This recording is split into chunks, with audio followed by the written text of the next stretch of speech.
It's the story about Putin's Russia that has some people freaking out a little bit today. It's something every week. Today, it's Russian submarines that are hanging out reportedly a little too close to undersea cables transmitting most of the world's internet communications. U.S. officials say they are worried now about a Russian attack, a potential Russian attack, that could shut down those internet lines and really screw up everything. The New York Times newspaper reported on this, and Fox News has now confirmed this. And here's a map showing where these communications cables are in the world's ocean. These are the ones we know about. These are the ones that aren't classified. These are the ones we can talk about even without permission. The Feds say there are nearly 300 of these cables, long enough to circle the planet more than 20 times.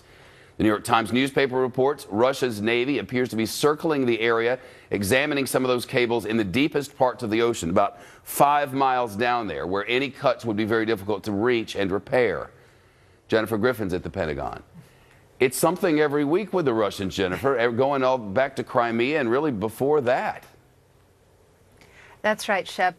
If a hostile Navy cut the cables, it could, in fact, cut the internet. That is a big problem, obviously. The Pentagon is not publicly commenting on reports that the U.S. Navy and senior intelligence officials are concerned that the uptick in Russian submarine activity near these vital undersea cables could cripple the nation's ability to communicate in the event of a war. A senior Pentagon spokesman confirmed that any attempt to sever these fiber optic cables would leave them blind. Quote, "It would be a concern of ours to hear if any government was tampering with underground cables."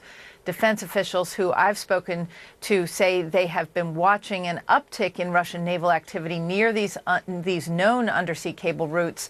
$10 trillion in global commerce is carried out along these cables each day. The entire internet is carried along these cables, Shep. Many of these cable routes were established in the 1860s.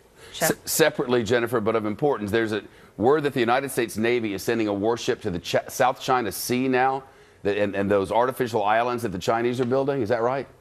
That's right. A senior U.S. defense official confirmed to me that the U.S. plans to send a Navy warship to within 12 nautical miles of the Spratly Islands in the South China Sea to challenge China's claims to the disputed islands. I'm told by U.S. Navy officials that the USS Lassen, a Navy destroyer, would be the closest American ship in position to carry out the operation. Senior Pentagon officials are very angry about this leak. The Spratly Islands are those artificial islands that China has been building up, adding miles of shoreline and laying down what look like military runways.